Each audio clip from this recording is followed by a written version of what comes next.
इस स्टोरी एक खूबसूरत बहू और उसके ससुर के 20 नाजायज संबंधों पर आधारित है। कैसे एक पिता अपने ही बहू के साथ हर दिन सेक्स करता है, बेटे को उसके बारे में कैसे मालूम होता है, सब कुछ जानने के लिए वीडियो को देखते रहिए। अगर आपको ये वीडियो पसंद आए तो अपने इस भाई के चैनल को सपोर्ट करने के लिए सब्सक्राइब और लाइक जरूर कीजिए। विलियम शहर का एक मशहूर न्यूरोसर्जन है और उसकी पत्नी का नाम इंग्रिड है। उनके 2 बच्चे हैं, जे और शैली। अब जे सीक्रेटली एना के साथ लिव इन रिलेशनशिप में है और उसने हाल ही में इस रिलेशनशिप के बारे में अपने परिवार से बात की है। उसने एना को भी बताया है कि वो इस आने वाले वीकेंड पर अपने पेरेंट्स से मिलने की प्लानिंग कर रहा है। आना एक दिन पहले ही विलियम से पार्टी में मिली थी। पार्टी में दोनों की नजरें टकराईं और ऐसा लगा जैसे दोनों एक दूसरे की तरफ खींचते चले गए, जैसे कोई प्यासा पानी की ओर बढ़े।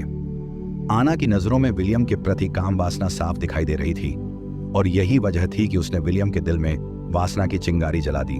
वीकेंड पर जब आना जे की फैमिली से मिलती है तो वो प्लेट धोने के बहाने विलियम का हाथ छू लेती है और इसी छूने से विलियम के दिल में दबा हुआ जुनून भड़क उठता है। कुछ दिन बाद आना विलियम को अपने घर बुलाती है और विलियम बिना ज्यादा सोचे समझे अपनी प्यास बुझाने के लिए आना के घर चला जाता है, जहां दोनों इंटीमेट हो जाते हैं। एपिसोड 2 में हम देखते हैं कि विलियम और आना अब एक दूसरे के लिए पागल हो चुके हैं।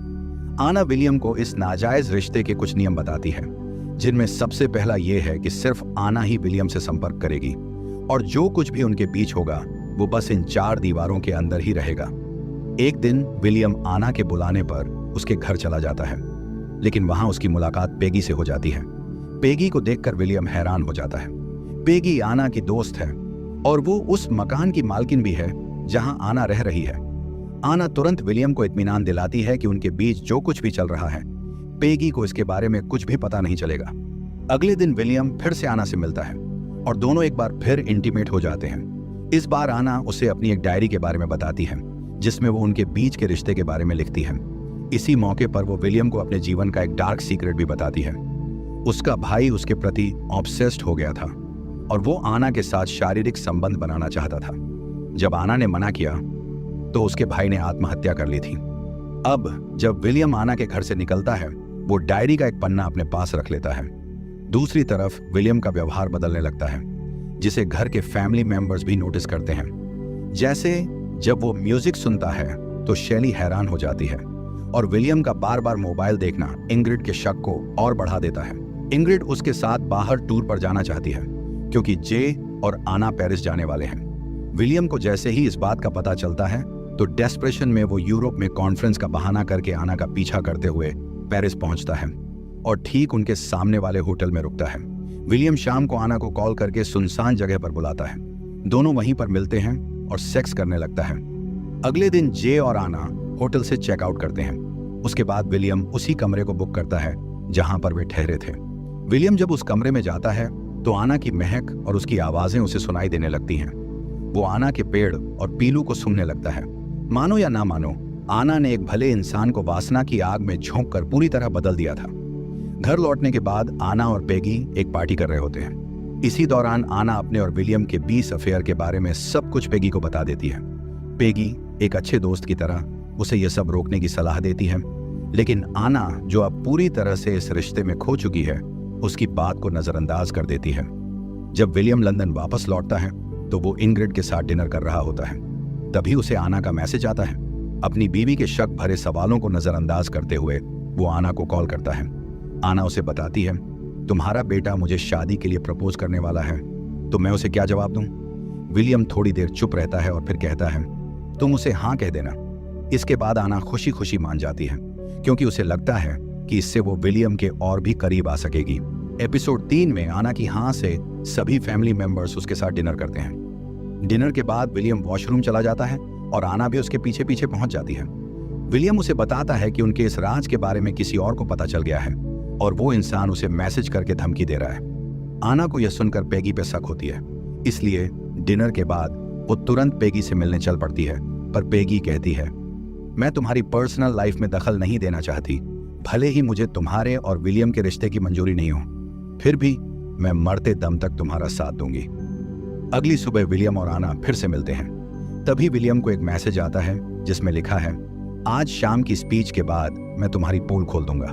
दोनों को लगता है कि शायद विलियम के कलीग नदिया को किसी ने उनके अफेयर के बारे में बता दिया है, इसलिए वे नदिया को एंगेजमेंट पार्टी के लिए इनवाइट करते हैं। शाम को एंगेजमेंट पार्टी के दौरान आना नदिया से बात करती है और तब उसे समझ में आता है कि नदिया को उनके रिश्ते के बारे में कुछ भी पता नहीं है। अब एंगेजमेंट पार्टी में इंग्रिड स्पीच देना शुरू कर देती है। जैसे ही स्पीच खत्म होती है, विलियम को चिंता से हाथ में पकड़ा ग्लास टूट जाता है। आना के मान एलिजाबेथ ये सब देख लेती है और उसे सावधान रहने की सलाह देती है। फिर वो अपनी बेटी आना से पूछती है, पार्टी के दौरान तुम और विलियम बार बार एक दूसरे के करीब क्यों आ रहे थे? ये सब अभी के अभी बंद करो। इस पर आना उसे चुप रहने की सलाह देती है। दोस्तों, कमेंट में जरूर बताएं कि आपको क्या लगता है। क्या एलिजाबेथ ने इंग्रिड को सब कुछ बताना चाहिए था या इंग्रिड को सब कुछ जानने के बावजूद अनजान बनी रहना चाहिए था? पार्टी के बाद सोते समय आना जैसे कहती है, मेरी जिंदगी में आज तक कोई भी इतना करीब नहीं आया। और जब ये सो जाता है तो आना फिर से पार्क में जाकर विलियम से मिलती है। विलियम फिर से उससे पूछता है कि उसके भाई की आत्महत्या की वजह क्या थी। आना उसे बताती है, रात को वो जबरदस्ती मेरे बेड तक पहुंच गया और मेरे साथ सेक्स करना चाहता था। मैंने मना किया और इसी वजह से उसने आत्महत्या कर दी। यह कहकर आना दौड़ती है और विलियम का दिल फिर से पिघल जाता है। दोनों पार्क में फिर से इंटीमेट हो जाते हैं। अगली सुबह शेली नई ड्रेस की ट्रायल लेते समय आना को बताती है, मुझे मेरे पापा के अफेयर के बारे में सब पता चल चुका है, इसलिए मैं उन्हें मैसेज करके धमकी दे रही हूँ। शेली आना को एक पेज दिखती है जिसे देखने के बाद आना कहती है, ये लिखने वाली लड़की मैं ही हूँ और ये सब मैंने तुम्हारे भाई के बारे में लिखा है। ये पन्ना न जाने कैसे गायब हो गया था, शायद तुम्हारे पिताजी ने इसे संभाल कर रखा होगा। आना ये झूठ बोलकर बैग को अपने पास रख लेती है। शाम को जे ने अपने दोस्तों के साथ बैचलर पार्टी रखी थी जिसमें विलियम भी पहुंच जाता है। जे विलियम को बताता है, मुझे समझ नहीं आता लेकिन आना मुझसे कुछ भी शेयर नहीं करती। वो हमेशा खुद को एक पहेली की तरह रखती है और उस पहेली के जवाब मेरे पास नहीं है। विलियम मुस्कुराकर कहता है, तुम्हें अब ऐसे सवालों से प्यार करने की आदत डालनी होगी। ये सुनते ही जे चौंक जाता है क्योंकि ये वही लाइन थी जो उसने आना के मुंह से भी सुनी थी। और विलियम उसे हंसते हुए कहता है, अरे ये मैंने एक कविता में पढ़ा था। अब जे को अपने पिता पर शक होने लगता है, इसलिए वह उनका पीछा करने लगता है। एपिसोड 4 में जे देखता है कि विलियम आना की बिल्डिंग में जा रहा है। उसे देखकर जे को सब कुछ साफ हो जाता है। टूटे दिल और आंसुओं के साथ वह अपनी मां को कॉल करता है और उसे सब कुछ बता देता है। इसके बाद वो आना के कमरे का दरवाजा खोलकर अंदर जाता है और जो देखता है वह उसे हिलाकर रख देता है। आना और उसके पिता एक दूसरे के साथ घपाघप सेक्स में मशगूल होते हैं। इस दृश्य से हक्का बक्का वह पीछे हटते हुए सामी मंजिल से नीचे गिरकर मर जाता है। दोस्तों, बचपन से हमें सिखाया जाता है कि बुरे लोगों का अंजाम हमेशा बुरा ही होता है, लेकिन यहां तो एक मासूम की जान चली गई। कमेंट में जरूर बताइए आपको इस बारे में क्या लगता है। विलियम अपने बेटे की लाश को गले से लगाकर रोता है। आना अपने कमरे से निकलकर रास्ते पर पागलों की तरह चलने लगती है। अगले दिन सुबह जब विलियम घर लौटता है तो शेली और उसकी बीवी इंग्रिड दोनों उस पर टूट पड़ते हैं क्योंकि मरने से पहले जे ने उन्हें सब कुछ बता दिया था। गुस्से में इंग्रिड अपने सिर को थाम कर चिल्लाने लगती है, अगर मेरे बेटे की जगह तुम मर जाते तो मैं खुशी खुशी तुम्हें दफना देती। जे की अंतिम विधि के बाद इंग्रिड देखती है कि विलियम पर अपने बेटे की मौत का कोई असर नहीं है और वो अब भी आना को कॉल करने की कोशिश कर रहा है। इसीलिए वो विलियम से तलाक की बात करती है। विलियम अब आना को लेकर पागल सा हो गया है।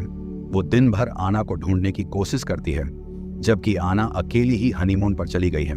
शाम को पब में डांस करते वक्त एक आदमी आना से इंटीमेट होने की कोशिश करता है, जिससे घबराकर वह वहां से भाग जाती है और सीधे होटल पहुंचती है। वहां उसकी मुलाकात विलियम से होती है। इस वक्त आना पूरी तरह से टूट चुकी है और विलियम उसे संभालने की कोशिश करता है। अगली सुबह ब्रेकफास्ट के दौरान आना उदास होकर कहती है, मैं अब तुम्हारी जिंदगी से हमेशा के लिए चली जाऊंगी। ये कहते हुए वह उसे अलविदा कह देती है। 1 साल बाद आना एक थेरेपिस्ट के पास जाती है। वह कहती है, मुझे यहाँ के नियमों के बारे में कुछ नहीं पता। थेरेपिस्ट मुस्कुराते हुए जवाब देता है, क्या तुम्हें नियम पसंद है?